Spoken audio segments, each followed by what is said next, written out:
Era uma noite de lua cheia em 1857 quando um grito ecoou pela fazenda Santa Clara. Maria das Dores, uma jovem escrava grávida, estava em trabalho de parto. Mas o que ninguém esperava era que, ao nascer, aquele bebê não choraria como as outras crianças. O som que saiu de sua boca calou a fazenda inteira. Feitores largaram seus chicotes, o coronel Cruel ficou paralisado, e uma luz dourada iluminou a senzala. O que aconteceu naquela noite mudou para sempre o destino daquela fazenda. Antes de continuar, me conta aqui nos comentários. De qual cidade você está assistindo? E se você ainda não é inscrito no canal, clica no botão de inscrever-se agora. Essa história vai mexer com o seu coração. A lua cheia iluminava a senzala da fazenda Santa Clara como nunca antes. Era uma noite de agosto de 1857, e o ar pesado carregava o cheiro de terra molhada misturado ao suor de corpos exaustos. Maria das Dores, uma jovem escrava de apenas 20 anos, segurava a barriga enorme enquanto caminhava com dificuldade entre os catres de madeira tosca. Seus olhos brilhavam de medo e determinação ao mesmo tempo. Ela estava grávida de 9 meses, fruto de um amor proibido com João, um escravo que trabalhava nas plantações de café. O senhor da fazenda, Coronel Rodrigues, um homem cruel de olhar gelado, havia proibido qualquer tipo de união entre seus escravos. Dizia que amor deixava os negros fracos, sentimentais, menos produtivos. Mas Maria e João haviam desafiado essa ordem em segredo, encontrando-se nas madrugadas, sob as estrelas que testemunhavam seu afeto genuíno. Naquela noite, porém, algo estava errado. Maria sentia contrações cada vez mais intensas, ondas de dor que a faziam dobrar-se sobre si mesma. Tentava não fazer barulho, mordia um pano velho para abafar os gemidos. Sabia que qualquer perturbação poderia trazer o feitor, o temido seu Jacinto, um homem de chicote rápido e coração de pedra. As outras mulheres da senzala a observavam com olhos preocupados, mas ninguém ousava acender uma lamparina ou chamar atenção. De repente, uma contração mais forte a derrubou no chão de terra batida. Maria não conseguiu conter. Um grito agudo rasgou a noite, ecoando por toda a fazenda. Era um grito de dor primordial, do tipo que faz até os animais pararem para escutar. No momento seguinte, ouviram-se passos pesados se aproximando. O feitor havia acordado, e com ele, toda a casa grande. Luzes começaram a se acender nas janelas como vagalumes assustados. Maria sabia que seu momento havia chegado, e que o bebê não esperaria pela manhã. O que ninguém na fazenda sabia era que Maria das Dores guardava um segredo muito maior que seu amor proibido por João. Ela era descendente direta de uma linhagem de curandeiras africanas, mulheres sábias que conheciam os mistérios da vida e da morte, das ervas e dos espíritos. Sua avó, Mãe Cota, havia sido trazida da costa da mina ainda jovem, carregando consigo conhecimentos ancestrais que passava em sussurros para as filhas e netas. Antes de morrer, 3 anos atrás, Mãe Cota havia chamado Maria e lhe contado sobre uma profecia antiga. Dizia a tradição que de sua linhagem nasceria uma criança especial, marcada pelos orixás, que traria uma mensagem importante para seu povo. Essa criança nasceria em uma noite de lua cheia, e sua chegada ao mundo seria acompanhada por sinais que ninguém poderia ignorar. Maria sempre pensou que fossem apenas histórias de velha, contos para dar esperança em meio ao sofrimento. Mas nas últimas semanas de gravidez, coisas estranhas começaram a acontecer. Maria ouvia cantos em línguas que não conhecia, via luzes dançantes quando fechava os olhos, e sentia uma presença protetora ao seu redor. As outras escravas mais velhas notavam também. Pássaros pousavam no telhado da senzala quando Maria passava, e certa manhã, uma borboleta azul esvoaçou ao redor de sua barriga por minutos inteiros, algo que ninguém jamais havia visto. João, o pai da criança, também percebera as mudanças. Era um homem forte e silencioso, de mãos calejadas pelo trabalho duro, mas com um coração gentil que contrastava com a brutalidade ao seu redor. Ele prometera a Maria que protegeria a criança, não importava o que acontecesse. Naquela noite, ouvindo o grito de sua amada, João acordou sobressaltado em outra senzala, do lado oposto da fazenda. Seu coração dizia que precisava estar ao lado de Maria, mas seus pés estavam acorrentados ao chão, uma punição por ter sido pego cochilando durante o trabalho dias antes. A porta da senzala foi aberta com violência. Seu Jacinto entrou com um lampião na mão esquerda e o chicote na direita, seus olhos pequenos varrendo o ambiente até encontrarem Maria caída no chão, contorcendo-se de dor. Atrás dele, surgiu o próprio Coronel Rodrigues, vestindo um robe de seda sobre a camisa de dormir, o rosto vermelho de irritação por ter sido acordado no meio da noite. O que está acontecendo aqui? Trovejou o coronel, sua voz ecoando pelas paredes de madeira. Quem teve a ousadia de perturbar meu sono? Seu Jacinto apontou para Maria com o cabo do chicote. É a Maria, senhor. Tá de parto, pelos vistos. O coronel se aproximou, olhando a jovem escrava com uma mistura de desdém e cálculo. Para ele, os escravos eram apenas mercadoria, investimentos que precisavam render. Uma escrava grávida era menos produtiva, mas um bebê saudável significava mais propriedade no futuro. Levem ela para o paiol, ordenou o coronel com indiferença. E chamem a velha Benedita para fazer o parto. Mas que seja rápido, amanhã tem trabalho dobrado para compensar essa confusão toda. Ele se virou para sair, mas parou na porta. E descubram quem é o pai dessa criança. Quero nomes. Ninguém desobedece minhas ordens na minha propriedade. O tom de ameaça era inconfundível. Duas escravas mais velhas, tia Marta e Josefa, correram para ajudar Maria. Sustentaram-na pelos braços e a conduziram lentamente até o paiol, um galpão que servia de depósito nos fundos da senzala. O lugar cheirava a milho seco e poeira, mas ao menos oferecia mais privacidade que o barracão lotado. Enquanto isso, um menino foi enviado correndo para buscar Benedita, uma parteira experiente que já havia trazido dezenas de crianças ao mundo, tanto na casa grande quanto na senzala.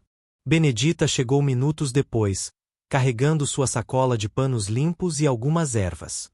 Era uma mulher de idade indefinida, com cabelos completamente brancos presos em um coque aperto, e olhos que pareciam enxergar além do visível.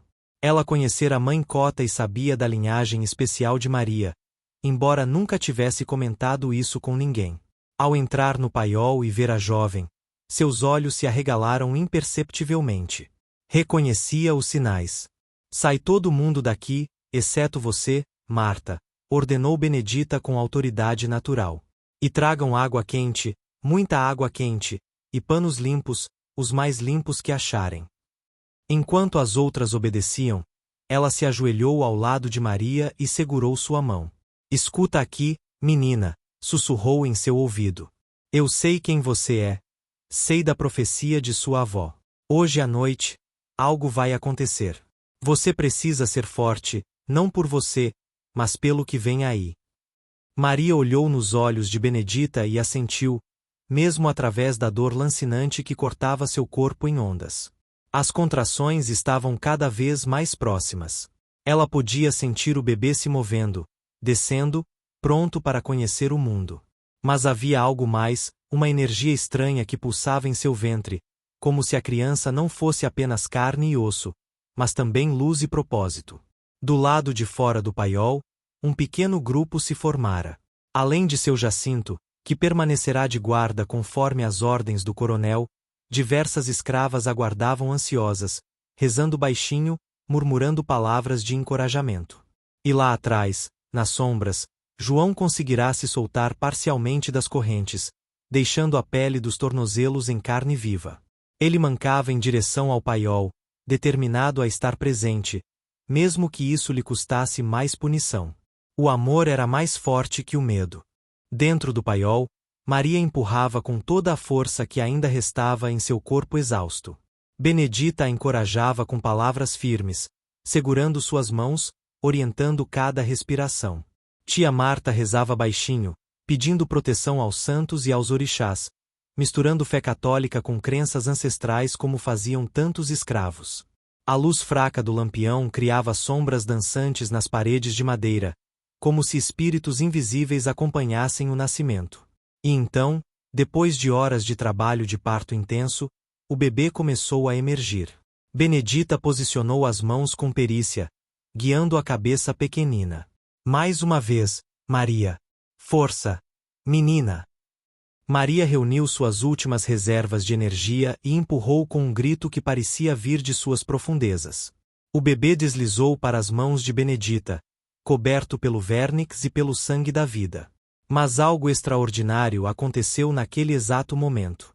Quando o bebê encheu os pulmões pela primeira vez e abriu a boca para chorar, ao invés do choro agudo típico de recém-nascidos, saiu um som diferente. Era um canto, uma melodia estranha e bela que parecia vir de outro tempo, outro lugar. Não eram palavras em português ou em qualquer língua conhecida, mas todos que ouviam sentiam seu significado diretamente no coração. Era um canto de liberdade, de esperança, de um futuro onde correntes seriam quebradas. O som atravessou as paredes do paiol como se não houvesse barreiras. Espalhou-se pela senzala, pela casa grande, pelos campos de café, alcançando cada canto da fazenda Santa Clara. E com o canto, veio luz. Uma luz suave, dourada, que emanava da pele do bebê como se ele brilhasse por dentro. Benedita olhava maravilhada, lágrimas escorrendo por seu rosto enrugado. É a criança da profecia, sussurrou. Nasceu a criança prometida. Lá fora, o efeito foi imediato e impressionante. Todo mundo que estava acordado na fazenda parou o que estava fazendo, como se o tempo tivesse congelado. Seu Jacinto, que erguia o chicote para ameaçar uma escrava que tentará se aproximar do paiol, congelou com o braço no ar, os olhos arregalados em choque absoluto. O chicote, aquele instrumento de tanto sofrimento que ele empunhava há mais de 20 anos, caiu de sua mão como se queimasse, atingindo o chão com um baque surdo que pareceu ecoar sua vergonha. Ele levou a mão ao peito, sentindo algo que não experimentava há décadas. Emoção genuína, pura e avassaladora. Lágrimas começaram a escorrer por seu rosto marcado pelo sol e pela dureza da vida, sulcos profundos em pele curtida como couro. As escravas ao redor olhavam umas para as outras, perplexas. Algumas caíram de joelhos espontaneamente, erguendo as mãos ao céu em agradecimento a forças que não compreendiam completamente, mas que reconheciam como divinas. Outras abraçavam-se, chorando, sentindo aquele canto ressoar em suas almas como um bálsamo sobre feridas antigas. Uma mulher idosa chamada Vó Marieta, que havia perdido 7 filhos vendidos para outras fazendas ao longo de sua vida, desabou em soluços convulsivos, finalmente permitindo-se sentir toda a dor acumulada de décadas de separações forçadas. Na casa grande, o coronel Rodrigues estava servindo-se de cachaça quando ouviu o canto. A garrafa escorregou de suas mãos como se tivesse vontade própria, estilhaçando-se no chão de tábua corrida encerada. O líquido âmbar espalhou-se como sangue, refletindo a luz das velas. Ele ficou parado por um momento, atordoado, antes de correr até a janela e olhar em direção às senzalas. O que viu o deixou sem ar. Aquela luz dourada emanando do paiol, pulsando como um coração vivo, iluminando tudo ao redor com uma claridade que não era do mundo físico. Seu coração, endurecido por anos de crueldade meticulosamente cultivada e ganância justificada por uma distorcida visão de mundo, sentiu uma pontada aguda de algo que ele não reconhecia imediatamente. Era remorso, arrependimento profundo, ou talvez medo reverente de algo infinitamente maior que seu poder terreno e suas posses materiais. Sua esposa, Dona Eulália, uma mulher delicada de 43 anos que sempre fechará os olhos para os horrores da escravidão, preferindo dedicar-se a bordados e orações vazias, ouviu o canto em seu quarto no andar superior. Algo naquele som atravessou suas defesas cuidadosamente construídas ao longo dos anos. Ela ajoelhou-se em seu tapete persa importado, as mãos trêmulas entrelaçadas, e começou a rezar como nunca havia rezado antes. As lágrimas escorriam por seu rosto empoado enquanto o canto a alcançava, perfurando camadas de auto-engano e conveniência. Naquele momento de dolorosa clareza, ela compreendeu que não havia inocência na omissão, que seu silêncio confortável havia sido cumplicidade ativa com o sofrimento alheio. Viu-se como realmente era. Não uma senhora piedosa, mas uma beneficiária covarde de um sistema monstruoso. Até mesmo os filhos do coronel, 2 meninos de 10 e 12 anos que eram criados para serem futuros senhores de escravos, sentiram algo se mover dentro deles. Pedro, o mais velho, que dias antes havia chicoteado um menino escravo da mesma idade por diversão, sentiu-se subitamente enojado de si mesmo. Seu irmão mais novo, Antônio, que sempre fora mais sensível mas aprenderá a esconder essa característica, permitiu-se finalmente chorar pelas injustiças que testemunhava diariamente. E João, finalmente livre de suas correntes que deixaram marcas sangrentas em seus tornozelos, chegou cambaleando ao paiol. Seus pés descalços deixavam pegadas vermelhas na terra, mas ele não sentia dor física, apenas uma urgência avassaladora de estar ao lado de Maria e conhecer seu filho. Seu Jacinto, ainda em estado de choque, nem sequer tentou detê-lo. Na verdade, o feitor deu um passo para o lado, abrindo caminho, um gesto impensável horas antes. João empurrou a porta do paiol e parou na entrada, ofuscado pela luz que emanava de dentro. Lá estava Maria, sentada sobre uma pilha de sacos de estopa, segurando o bebê contra o peito. Ambos estavam banhados naquela luz inexplicável que parecia vir de dentro do recém-nascido, uma luminosidade suave mas penetrante que revelava cada detalhe. As lágrimas de alegria no rosto exausto de Maria, as mãos pequeninas do bebê, os olhos sábios de Benedita que testemunhava tudo com reverência. O canto havia parado, mas a luz permanecia, pulsante e viva, respirando em harmonia com os batimentos cardíacos da criança. É nosso filho, disse Maria com um sorriso exausto e radiante, erguendo o rosto para olhar João. Sua voz estava rouca de tanto gritar durante o parto, mas carregava uma paz profunda que João nunca havia visto nela antes. Ele se aproximou devagar, quase com medo de quebrar o encanto do momento, e se ajoelhou ao lado dela. Com uma reverência que vinha de algum lugar ancestral em sua alma, ele estendeu um dedo trêmulo. O bebê imediatamente segurou aquele dedo com força surpreendente para um recém-nascido, seus olhinhos escuros fixos no rosto do pai. Naquele toque, João sentiu passar através dele uma corrente de amor e propósito tão intensa que seus joelhos fraquejaram.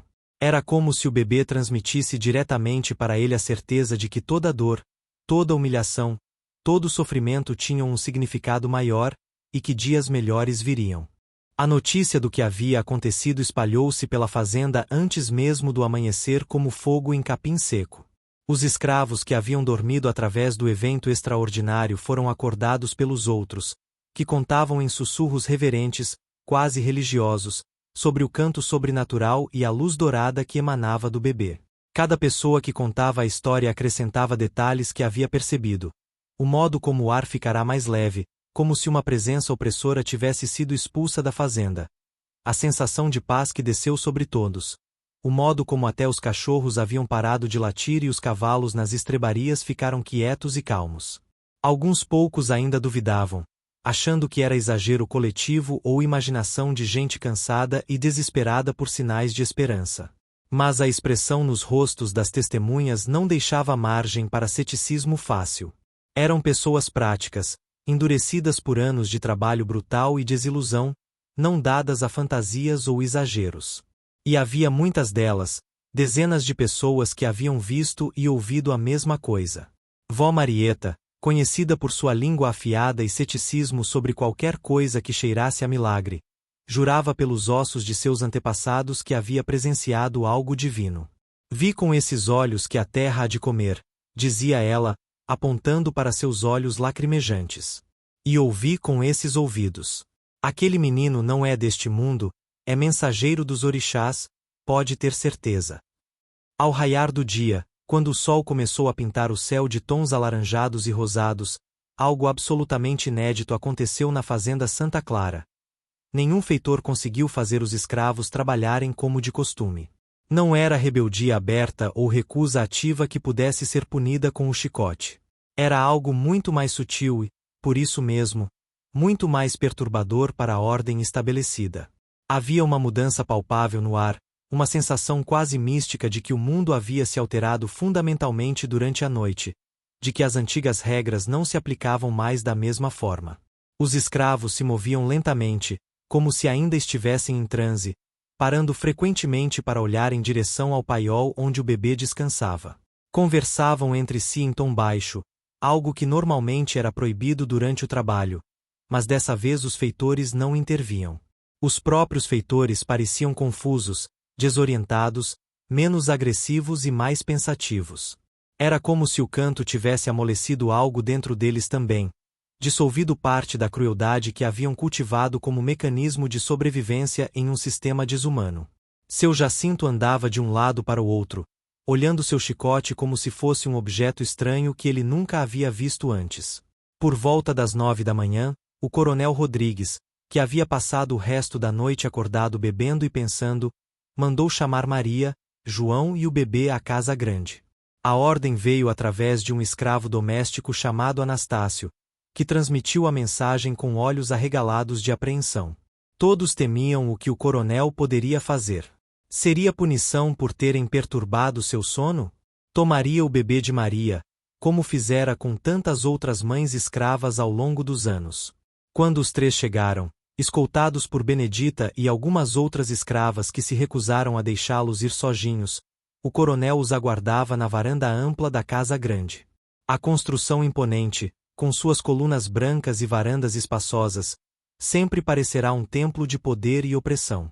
Mas naquela manhã, sob a luz clara do dia, parecia apenas uma casa, pedra e madeira sem nenhum poder inerente.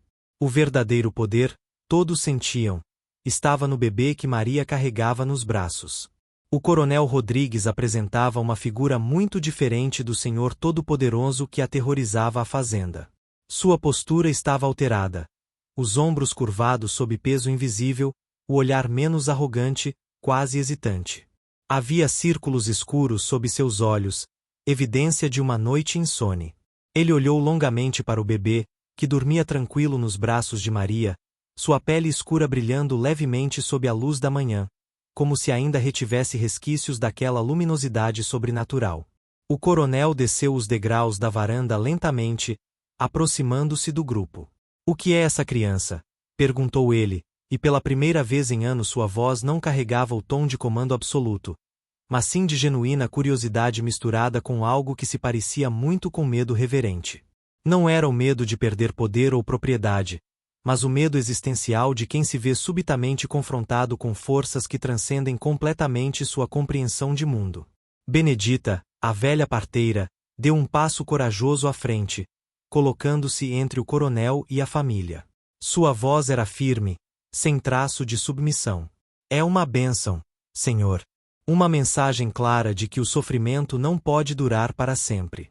De que há justiça maior que a dos homens, mais antiga que as leis que vocês escrevem para nos manter acorrentados. Essa criança é lembrança de que todos nós, brancos e pretos, somos filhos do mesmo Deus, da mesma terra." O coronel recuou como se tivesse levado um tapa físico na cara, seu rosto empalidecendo.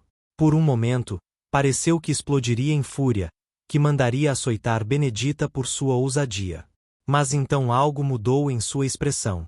Os ombros caíram ainda mais, e ele acenou com a cabeça lentamente, como se finalmente admitisse uma verdade que sempre soubera mas recusará reconhecer.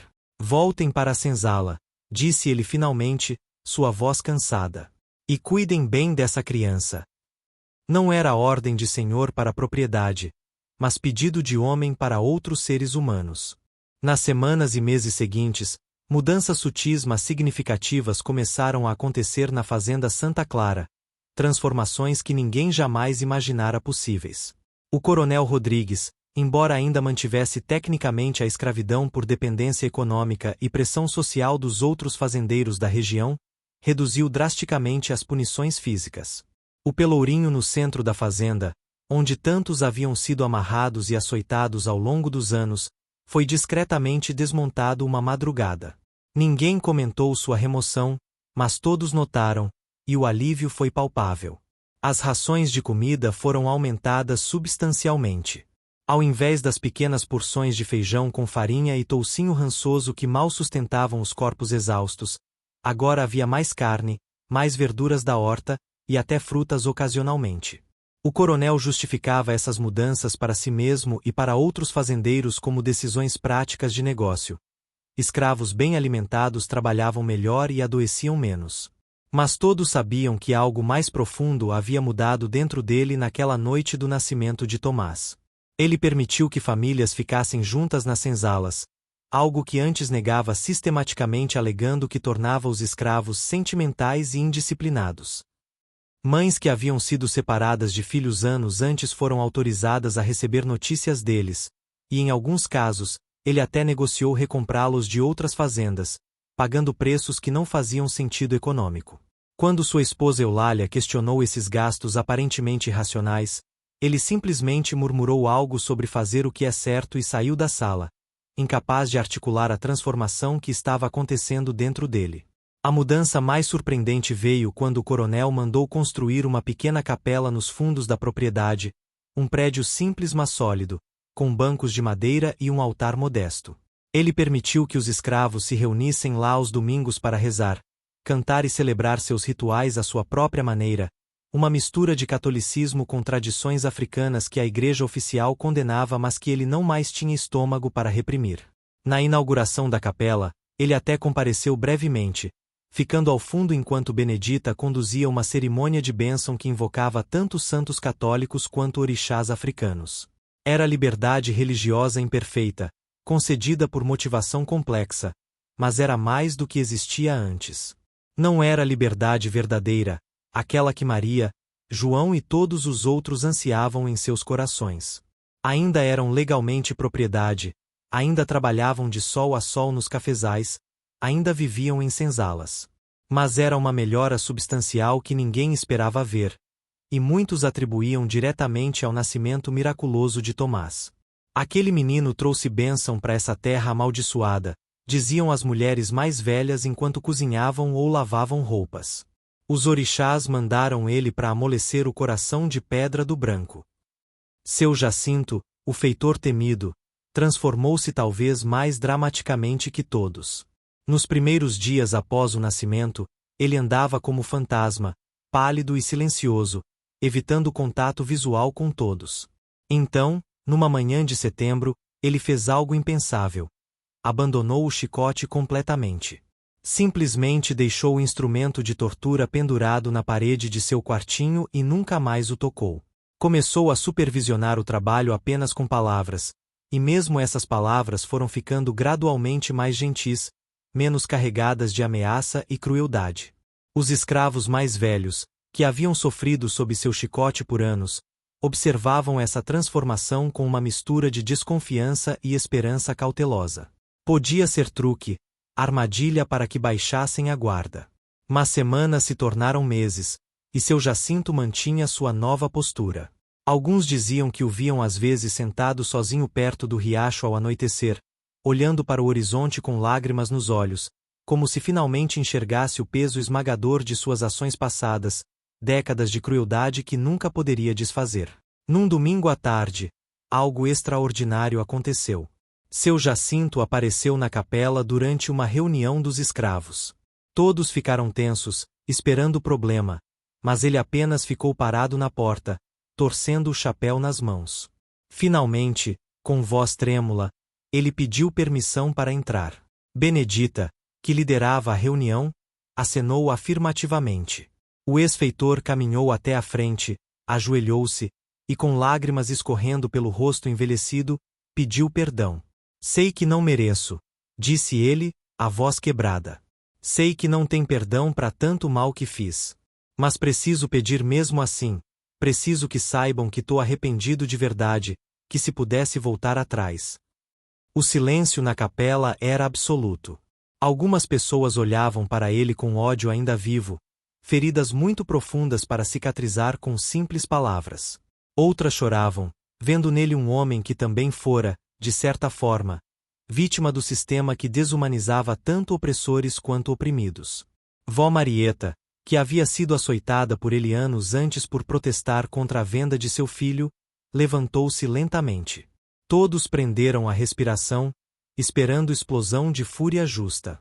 Mas ela apenas caminhou até seu Jacinto, colocou a mão em seu ombro, e disse: "Levanta daí, Rome. Deus perdoa, e se Deus perdoa, quem sou eu para guardar rancor?" Não era esquecimento, não era absolvição completa, mas era um tipo de compaixão que transcendia a lógica comum. O bebê Tomás, que Maria trouxera à capela naquele dia, Emitiu então um daqueles sons melodiosos que eram sua forma de comunicação. Todos olharam para a criança, e por um momento, pareceu que aquela luz dourada voltou a brilhar suavemente ao redor dele. Era como se o bebê aprovasse aquele momento de reconciliação imperfeita mas genuína, como se sua presença catalisasse não apenas mudanças externas, mas verdadeiras transformações de espírito. Anos mais tarde, quando a Lei Áurea finalmente aboliu a escravidão em 1888, muitos se lembrariam daquela noite de lua cheia em agosto de 1857. A história do bebê que cantou ao nascer passou de geração em geração, tornando-se lenda, mito, símbolo de resistência e esperança. Alguns diziam que o canto ainda podia ser ouvido em noites silenciosas, ecoando através do tempo, lembrando a todos que a dignidade humana não pode ser permanentemente suprimida. Tomás cresceu forte e sábio, tornando-se líder em sua comunidade após a abolição. Ajudou ex-escravos a encontrarem trabalho e terra, educou crianças, e sempre carregou consigo aquela luz especial que os anciãos reconheciam desde seu nascimento.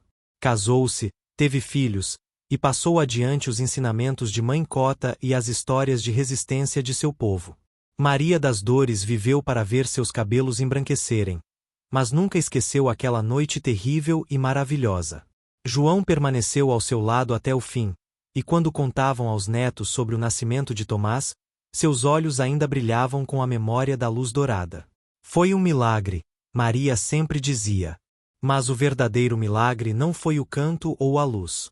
Foi o lembrete de que somos todos humanos, todos merecedores de amor e liberdade.